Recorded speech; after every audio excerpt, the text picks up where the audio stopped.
RSCIT Rajasthan का सबसे लोकप्रिय कोर्स है। इस कोर्स में कंप्यूटर की बेसिक नॉलेज और MS ऑफिस के साथ साथ इंटरनेट, ईमेल इत्यादि सिखाया जाता है। यह कोर्स RKCL द्वारा संचालित है तथा वर्धमान महावीर खुला विश्वविद्यालय कोटा द्वारा इसकी परीक्षा ली जाती है।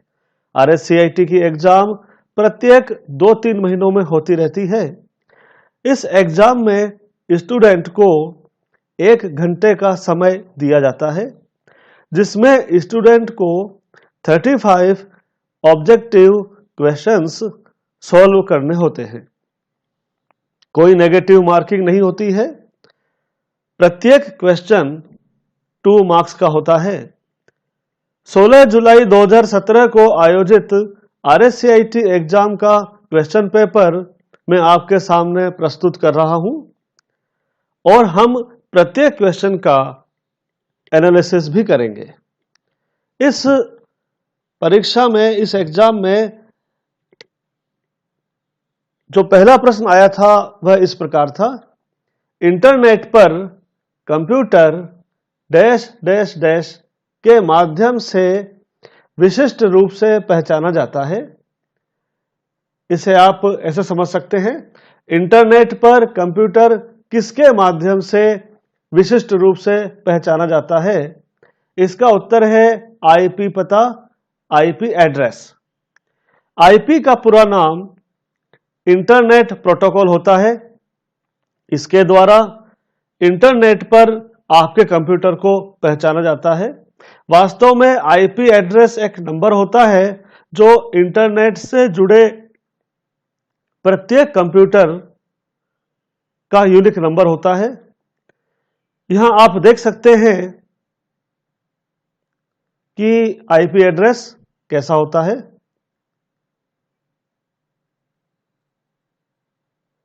इस क्वेश्चन पेपर में दूसरा प्रश्न था, MS वर्ड में डैश डैश डैश हमें विभिन्न व्यक्तियों को एक ही पत्र भेजने के लिए सक्षम बनाता है। अर्थात MS वर्ड में कौन सी सुविधा हमें विभिन्न व्यक्तियों को एक ही पत्र भेजने में सक्षम बनाती है? इसका उत्तर है मेल मर्ज। मेल मर्ज के द्वारा आप एक पत्र कई लोगों को एक साथ मेल कर सकते हैं या प्रिंट कर सकते हैं, जबकि प्रत्येक पर नाम पता अलग अलग हो। मान लीजिए आपके बेटे या भाई का बर्थडे आने वाला है और आप उसकी बर्थडे पार्टी पर 25 लोगों को आमंत्रित करना चाहते हैं। आप चाहते हैं कि निमंत्रण पत्र में प्रत्येक व्यक्ति का नाम, पता, एड्रेस हो, यानी प्रत्येक पत्र में नाम, पता, एड्रेस अलग अलग हो, बाकी कंटेंट सेम हो, तो आप मेल मर्ज द्वारा उसे तैयार कर सकते हैं। इस क्वेश्चन पेपर का तीसरा प्रश्न था, किस डेटा ट्रांसफर माध्यम की डेटा स्थानांतरण की दर सबसे अधिक है? 3 प्रकार की केबल होती हैं, ट्विस्टेड केबल, कोएक्सियल केबल और ऑप्टिकल फाइबर केबल। इन तीनों में सबसे अधिक डेटा स्थानांतरण की दर ऑप्टिकल फाइबर में होती है, तो इसका उत्तर है optical fibre. Optical fibre cable कांच या प्लास्टिक के बारीक तारों से मिलकर बनी होती है। इसमें इलेक्ट्रॉन्स के द्वारा डेटा ट्रांसफर किया जाता है। यह सबसे महंगी केबल है। मैं आपको इन तीनों प्रकार की केबल्स में अंतर दिखाता हूं। Coaxial cable, twisted pair cable और फाइबर ऑप्टिक केबल, ये तीनों आप इस चित्र में देख सकते हैं, इस फिगर में देख सकते हैं। इस क्वेश्चन पेपर का चौथा प्रश्न था, बस टोपोलॉजी में लिंक और नोड्स कैसे जुड़े होते हैं?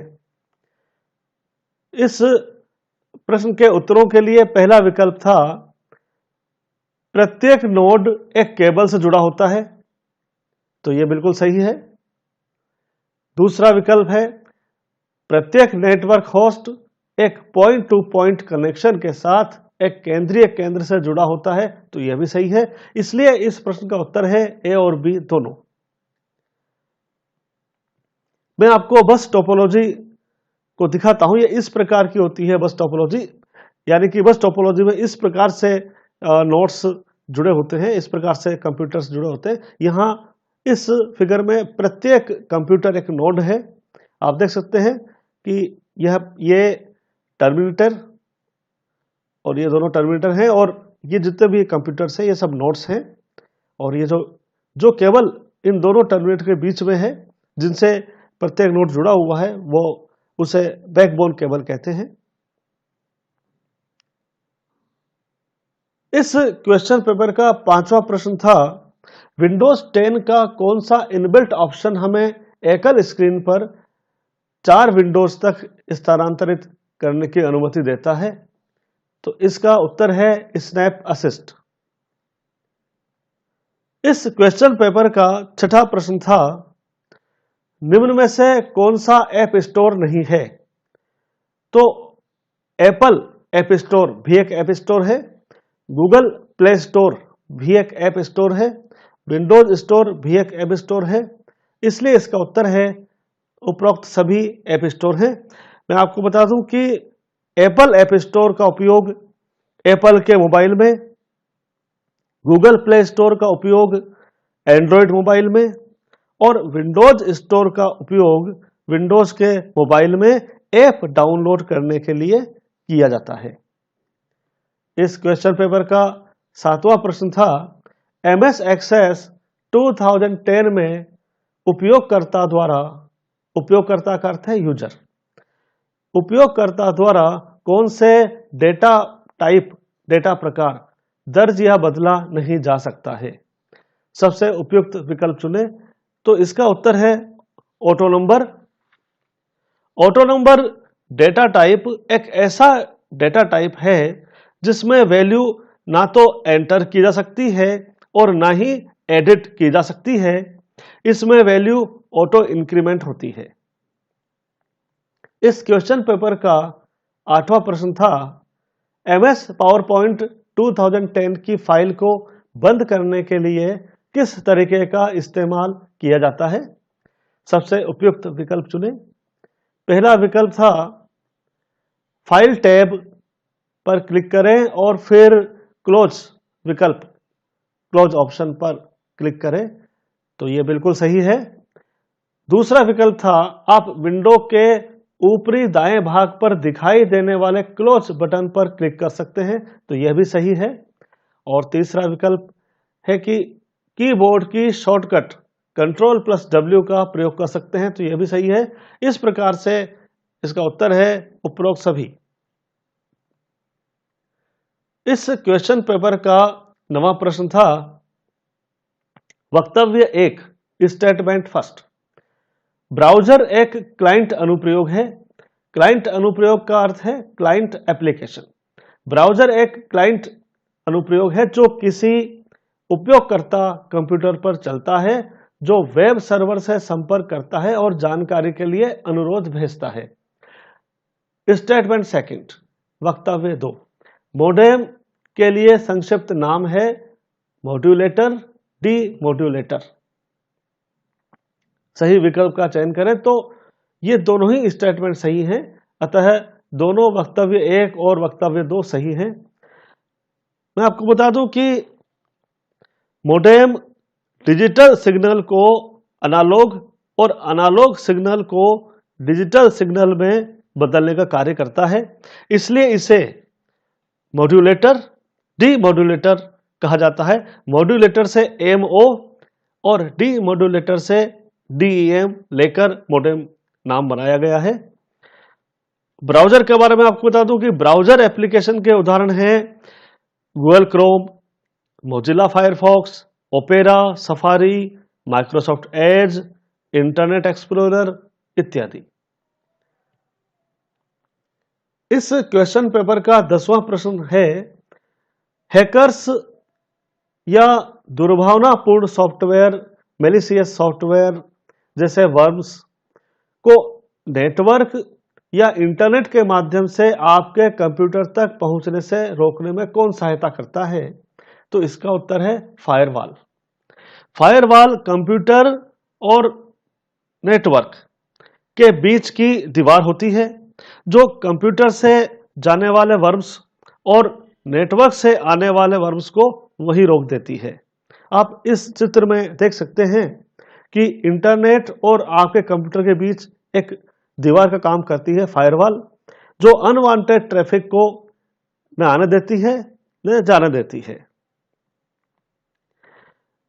ये जो फायरवॉल है इसे आपको परचेज नहीं करना पड़ता है, यह विंडोज की इनबिल्ट फैसिलिटी होती है। इस क्वेश्चन पेपर का 11वां प्रश्न था कि डैश डैश डैश अकाउंट एक विशेष अकाउंट है जिनका इस्तेमाल विंडोज 10 में सिस्टम सेटिंग या अन्य लोगों के अकाउंट में कुछ बदलाव करने के लिए किया जाता है। तो इसका उत्तर है एडमिनिस्ट्रेटर। किसी भी विंडोज ऑपरेटिंग सिस्टम में दो प्रकार के अकाउंट बनते हैं, नंबर 1 एडमिनिस्ट्रेटर और नंबर 2 स्टैंडर्ड।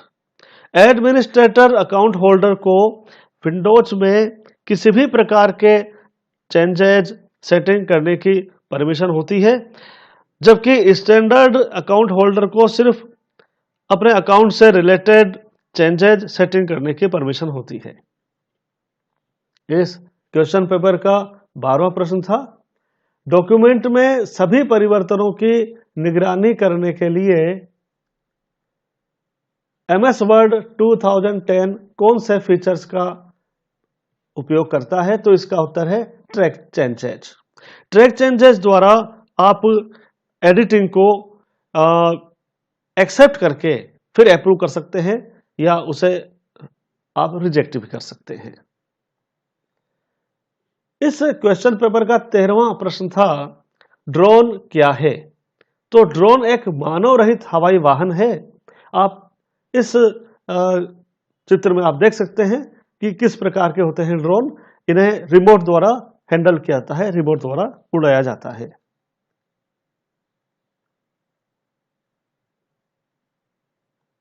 इस क्वेश्चन पेपर का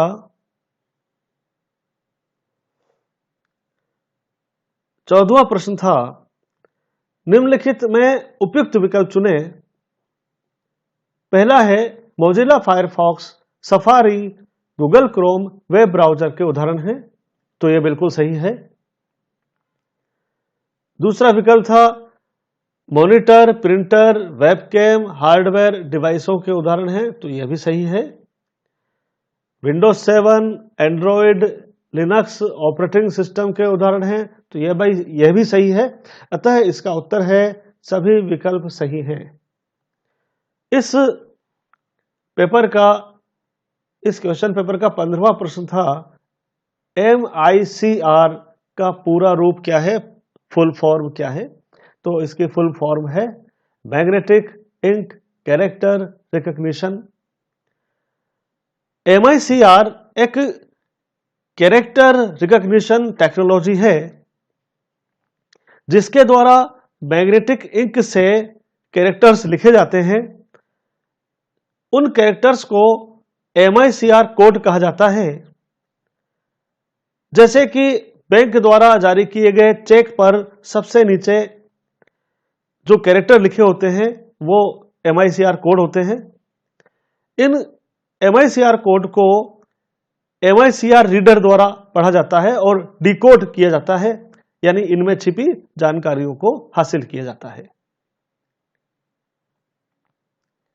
इस क्वेश्चन पेपर का 16वां प्रश्न था निम्नलिखित में से कौन सा इंपैक्ट प्रिंटर का एक उदाहरण है?